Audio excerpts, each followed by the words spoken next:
Solar cooker पर 12% tax लगेगा, fake invoice पर लगाम लगेगी। जीएसटी काउंसिल की बैठक में और भी कई बड़े अहम फैसले लिए गए। रेलवे प्लेटफॉर्म टिकट अब जीएसटी के दायरे से बाहर होंगे। वित्त मंत्री निर्मला सीतारमण ने जीएसटी परिषद की बैठक के बाद ये बड़ा ऐलान किया है। दोस्तों, इस साल के पूर्ण बजट से पहले मानो ये मिनी बजट जारी कर दिया सरकार ने। टैक्स डिमांड और जुर्माने पर भी बड़ी राहत दी है और भी कई चीजों में जीएसटी में छूट मिली है। आज जीएसटी काउंसिल की मीटिंग हुई, इसकी अध्यक्षता की देश की वित्त मंत्री निर्मला सीतारमण ने। और वैसे तो ये दोस्तों टोटल जीएसटी काउंसिल की 53वीं बैठक थी, लेकिन लोकसभा चुनाव के नतीजों के बाद ये जीएसटी काउंसिल की पहली बैठक हुई नई सरकार की। और ये जीएसटी काउंसिल की 53वीं मीटिंग में ऑनलाइन गेमिंग और फर्टिलाइजर पर टैक्स कम करने पर भी चर्चा हुई। तो आइए देखते हैं जीएसटी काउंसिल की 53वीं मीटिंग के कुछ अहम बड़े फैसले। पूरे देश में बायोमेट्रिक ऑथेंटिकेशन सिस्टम लागू किया जाएगा। डिमांड नोटिस पर ब्याज और जुर्माना माफ कर दिया जाएगा। वैसे सरकार ने पिछले महीने टोटल जीएसटी से 1.73 लाख करोड़ रुपए जुटाए और ये इकोनॉमी की हेल्थ को दिखाता है जीएसटी कलेक्शन। इन काफी मुद्दों पर चर्चा के साथ ही जीएसटी काउंसिल मीटिंग की 53वीं बैठक के अहम फैसलों की जानकारी भी दी। देश की वित्त मंत्री निर्मला सीतारमण ने आज जीएसटी काउंसिल की बैठक की अध्यक्षता की और इस मीटिंग में लिए गए फैसलों की जानकारी वित्त मंत्री ने प्रेस कॉन्फ्रेंस के जरिए दी, जिसमें सबसे पहले निर्मला सीतारमण बोलती है कि फर्जी बिलों पर रोक लगाने के लिए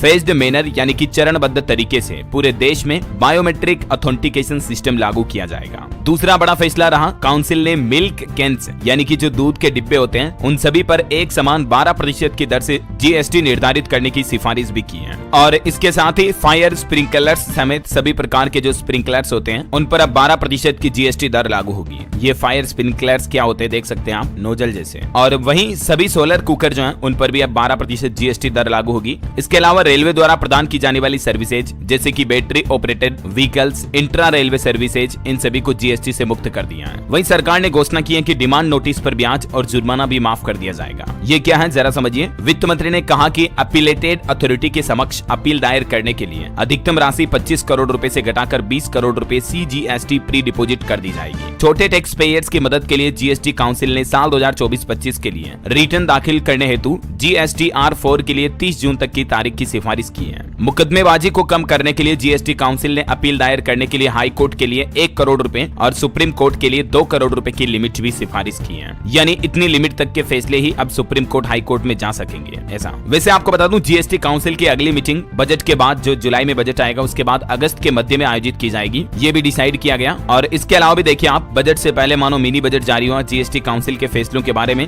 वित्त मंत्री निर्मला सीतारमण ने और क्या क्या बताया, ये कुछ पॉइंट्स देखिए। जीएसटी एक्ट के सेक्शन 37 के तहत जारी डिमांड नोटिस में पेनल्टी और ब्याज को खत्म किया जाएगा। फाइनेंशियल ईयर 2017-18, 18-19 और 19-20 इन 3 सालों के दौरान जो भी फ्रॉड से जुड़े मामले थे उनमें ब्याज को माफ किया जाएगा। हालांकि पूरी डिमांड अमाउंट का भुगतान करना जरूरी होगा। सरकारी मुकदमेबाजी को कम करने के लिए मॉनेटरी लिमिट रखने की सिफारिश की गई है, जो लिमिट मैंने आपको बताई। हाई कोर्ट के लिए 1 करोड़ रुपए और सुप्रीम कोर्ट के लिए ये लिमिट 2 करोड़ रुपए होगी। ये लिमिट मतलब काउंसिल ने विभाग की ओर से अपील दायर करने के लिए मॉनेटरी लिमिट तय की है। जीएसटी अपीलेटेड ट्रिब्यूनल के लिए 20 लाख रुपए की मॉनेटरी लिमिट रखने की भी सिफारिश हुई है। और छोटे टैक्स पेयर्स के लिए GSTR4 दाखिल करने की जो समय सीमा 30 अप्रैल थी उसे बढ़ाकर 30 जून कर दिया गया है। और इसके अलावा GSTR1A फॉर्म को शामिल करने से टैक्स पेयर्स को GSTR1 में घोषित या अघोषित राशि में संशोधित करने या जोड़ने की भी इजाजत मिलेगी। ठीक है, तो ये तो जीएसटी टैक्स पेयर्स वालों के लिए बड़े फैसले हो गए। अब आम आदमी के लिए देखिए क्या क्या फैसले हुए, किन चीजों पर कितनी जीएसटी छूट मिली है। सभी दूध के डिब्बे जो मिल्क कैन है उन पर 12% की एक समान जीएसटी दर रखी जाएगी, वह चाहे किसी भी मटेरियल से बने हो। नालीदार और गैर नालीदार कागज के सभी कार्टन बॉक्स पर 12% की एक समान जीएसटी दर की सिफारिश हुई। इससे खास तौर से हिमाचल प्रदेश, जम्मू कश्मीर के सेब उत्पादकों को काफी मदद मिलेगी। और फायर वाटर्स स्प्रिंकलर समेत सभी प्रकार के स्प्रिंकलर पर 12% जीएसटी हो गया। सभी सोलर कुकर पर भी ये मैंने आपको बता दिया। इसके अलावा किन किन चीजों को जीएसटी छूट के दायरे में रखा गया, मतलब इन पर आपको जीएसटी नहीं देना पड़ेगा। तो रेलवे प्लेटफॉर्म टिकटों की बिक्री, क्लॉक रूम सेवाएं, वेटिंग रूम को जीएसटी से छूट दी जाएगी। काउंसिल की ओर से इंट्रा रेलवे सप्लाई को जीएसटी से छूट देने की सिफारिश की गई है। अगर हॉस्टल किसी शैक्षणिक संस्थान के अंदर है तो उसके माध्यम से सेवा को भी वर्तमान में जीएसटी छूट दी गई है। और काउंसिल ने अब ये भी फैसला लिया कि संस्थान से बाहर के हॉस्टल्स को भी टैक्स में छूट मिलेगी, लेकिन ये राहत केवल 20,000 रुपए प्रति व्यक्ति प्रति महीने होने पर ही छूट का फायदा मिल सकेगा। हॉस्टल में केवल वही शामिल है जहां रहने वाले कम से कम 90 दिनों तक रहते हैं। हालांकि दोस्तों इस जीएसटी काउंसिल में ऑनलाइन गेमिंग पर कोई खास चर्चा नहीं हो पाई। बाकी मीडिया रिपोर्ट्स थी कि इस पर भी चर्चा होनी थी। इसके अलावा वित्त मंत्री ने कहा कि टैक्स पेयर्स को बेवजह नोटिस भी नहीं दिए जाएंगे। और इस जीएसटी मीटिंग में वित्त मंत्री निर्मला सीतारमण जी के अलावा केंद्रीय वित्त राज्य मंत्री पंकज चौधरी समेत इन राज्यों के कई अन्य वित्त मंत्री भी शामिल हुए और कुछ सीनियर अधिकारी भी थे, है ना। इससे पहले वाली जीएसटी मीटिंग पिछली सरकार में 7 अक्टूबर को हुई थी, उसमें लिए गए कुछ अहम फैसलों की जानकारी भी आप देख सकते हैं स्क्रीन पर, है ना। तो उम्मीद है दोस्तों आज की ये जीएसटी काउंसिल की 53वीं बैठक के कुछ महत्वपूर्ण फैसले हाइलाइट्स आपको जरूर जानने मिले होंगे। आपकी क्या राय है इस पर कमेंट करके बताइए मुझे।